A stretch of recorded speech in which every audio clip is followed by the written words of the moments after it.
Everybody, Dave here, Hidden Freedom. In this video, we're going to talk about my account here, and we're going to just do an update on where things lie. I know a few months back I had some covered calls on, and so we're going to go through those in addition to where I've just recently invested over $700,000. Let's go ahead and get started. Alright, so here is here's the update here. So I don't know, about two months ago, 2.5 months ago or so, I had some covered calls on pretty much all of my accounts here, with the exception of the HSA, and I actually have a Roth as well, although there's nothing in there yet. But I had covered calls against the SPY position, so I had covered calls in Schwab IRA account and the Schwab Solo 401k account. And also I had some covered calls against the shares in the brokerage account. So I think going over 20, I don't know, 20, let's see, I think 24 or 25 covered calls, up to 30 I think maybe I had on. And I know somebody asked me, Squintillions asked me, what was I going to do with those? So in the Solar 401k, I went ahead and just let them take the shares. I think I had a 488 average on one set, and on the other one it was like 492 on these two accounts. And then for the average on the brokerage account, I had a 495. And for the Solo 401k and the Schwab IRA, I just let the shares be taken on those. And then on the Schwab brokerage account, I went ahead and just bought those back for a pretty significant loss, but it is what it is, right? I mean, I made pretty good money selling the calls, but, the stock, obviously the stock had just gone up. So if we just take a look here at SPY, just since November, just all the way up here, and just kept riding it up. So I ended up buying it back for a pretty, steep loss, but which actually worked out in my favor just because the market just continued to go up and up and up. But so where are the things at now, right? That's the question, right? What did I do with that money? Because in my portfolio here, I'm showing that I have cash there, and I did until recently, because I found a different type of investment vehicle to invest in. So, I have this, account here where I was investing, I have a little bit of crypto up there, but I'm just doing some puts here, 485s, 485s, and getting pretty good money from doing that, just, over the last few days or so, just collecting out. Today was $155, just kind of playing the market. But at the same time, this account here pays me 4.8% interest to not do anything with a $439,000 that I have in there, right? So I can play around, be super safe, collect some, money here and there. And I moved a little bit of capital out of the Schwab account to put in here because I'm getting that 4.8% interest on this money, not to do anything with it. Not to mention, I can also trade options with that money and still get paid the interest daily, right? I mean, it pays out monthly, but it accrues daily. So I was just thinking, I'm like, why can't I have the same thing in Schwab? And it was kind of just driving me nuts. I got $700,000 just sitting there that can't be used for anything. I can't, I could trade puts with it, right? I can do some naked, I guess they're not really naked puts, covered puts with them, or cash secured puts is a better way of saying it, the proper way of saying it. And I had been starting to do that, but it's just the problem with that is I want to be back invested in SPY, but I don't want to end up tying the money up for 45 days, because that's normally what I do, is a 45-day DTE, right? Going way down, doing a 10% probability of the money or something like that, or 10 delta. The problem is when the market drops, it drops super fast. And, granted, just, it's only been a few days. Look, we're already off the high by almost, I think it's, 5% off the high? Almost 5% off the high. So And that's just in a few days there. 10 days, we could all be down here to 485 or something like that. We don't know. So the problem is when the market goes down, it takes the elevator down and takes the stairs up, right? So the problem with there is if I have a 45 DTE and I'm, doing a 10% or something like that, probably on the money, or 10 delta, as some people like to call it, then I'm most likely, yeah, I'll probably be able to make the money on the put. But the problem is I want to be invested back in a SPY. So I have, a couple different things I could do with that. I could just go with a shorter DTE, or I can just wait for the market to drop down, right? And then just sell something, I would say maybe slightly in the money just to be able to get into it, right? Make some money. Right now, if you just, sold Friday's expiry, today's Wednesday, Friday's expiry, you collect about, I don't know, I think it was $3 or something like that, in the money. So you could use those to get in the money and get paid to get in the money, and that's probably what I'll end up doing. So the other solution is something that's a hybrid of something I have that's going on over here. So, this is collecting interest in this account here.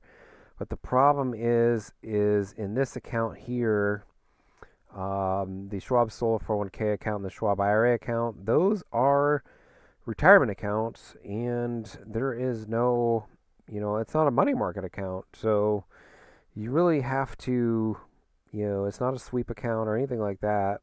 So you got to kind of move the money around if you want to get paid interest on the money while you're waiting. So what I ended up finding here is I found some funds here on Schwab.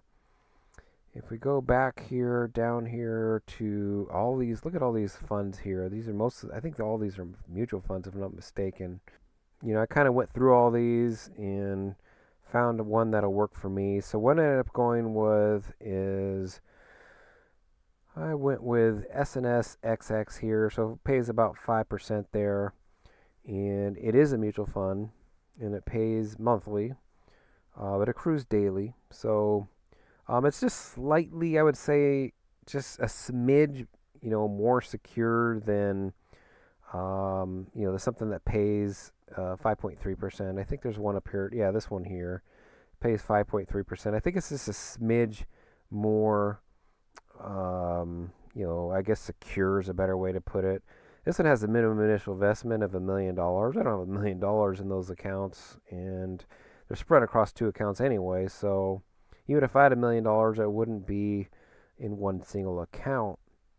So what else are you left with? You're left with, here's 5.17, still $1 million. So let me see, scroll down here. What else do we got here? Those are all mutual funds as well. I'm pretty sure they have one available that does pay 5.3%, I think, but I could be mistaken on that. Maybe the max one you can get is the 5.17 there. That's still $1 million in that one too. 503, 517. Yeah, maybe I'm sure they have other ones available. So here's a 516 right here with a $0. So SWVXX, and just looking at those there, eligible investors, retail, and then on mine here is retail institutional.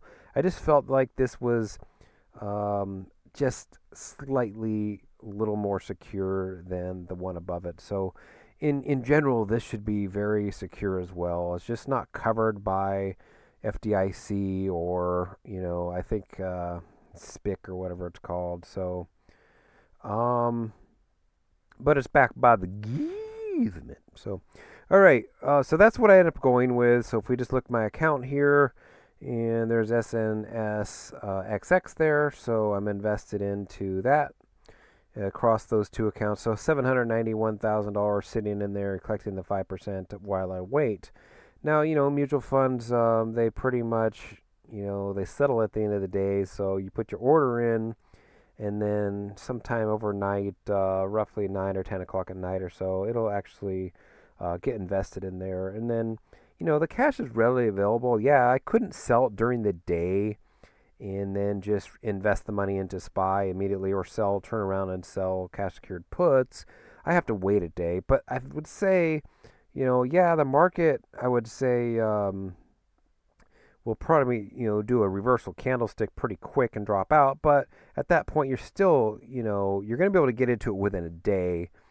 And then maybe what you could do is, if it had sold off pretty good or something like that, you could just do a CSP in the money, collect the money, get invested that Friday. Or SPY actually has, they got multiple expiries, and I think they have midweeks and all that. So here's a 17th, here's an 18th right there, and a 19th. So they pretty much have a daily there available. So you could use that to get into it, right? My goal has always been to be invested 100% in SPY whenever possible. But the problem is, and I'm not really, I don't want to, I'm not really going to say I'm a market timer, but when the market goes up like this since November all the way to April, why not try to get a little bit of a discount? I already had the cash sitting there because I let the covered calls just, expire in the money, right? So I figured, why not try to get back in the market, with a pullback if I can, and that's what I'm going to end up trying to do. We're already 4%, or sorry, 4.8, 4.5. I guess I can need some glasses. 4.59% pulled back at this point. If I can just get it a slightly more of a pullback, and I'll go ahead and sell those cash secured puts, get into SPY. I don't have to go all invested with those $700 and something $1,000. I could, just wait a little bit, right? And just to spread those out, I would say, kind of ladder them down, right? Okay, we're down 5%. Let me invest, say a quarter of that, or let me invest, 200 shares worth or something like that. And then if the market pulls back a little bit further, then I could do another 200 shares or something like that. That's how I, at least, I think I'm going to approach it. I do think that we, are still in a bull market, but I do think that we are also just a little bit of challenge times right this minute, just because of the government, with inflation kind of being a little sticky there, possibly not getting any cuts this year, not really sure what's going on with the election, right? So I'm just going to play it a little bit safe, right? I'm already, up big this year, right? I was up over $100 and something thousand.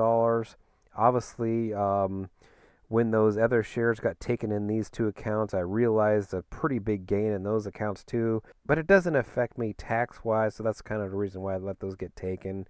And that was the biggest reason why I let this account, where I bought those covered calls back in this account, because I didn't want to realize over $120,000 worth of gains in that account, because not all of it was long-term capital gains at that point. So I did sell off some shares in SPY recently in there and moved it over to my Interactive Brokers account over here, because they were all long-term capital gains. So, and I might continue to sell off the long-term capital gains as they mature, just because I do have plans with this capital here, kind of in the near future. So I'll probably talk about that in a future video. But for now, I'm going to try to just play this by ear, see if the market continues to come down to this 200 period moving average, sell some more, kind of ladder in a bit.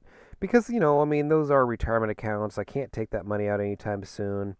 So, I do want to be invested in there. But for now, at least I can collect 5% while I'm waiting. So, and 5%, that's not chump change. You can, if I planned on my early retirement at a 3.5% withdrawal rate, 5% will get the job done, in my opinion. So if you have any comments, questions, or concerns on this video, let me know down in the comments below. Hope everybody had a great last few weeks here, and we'll see you in the next video. Thanks for watching.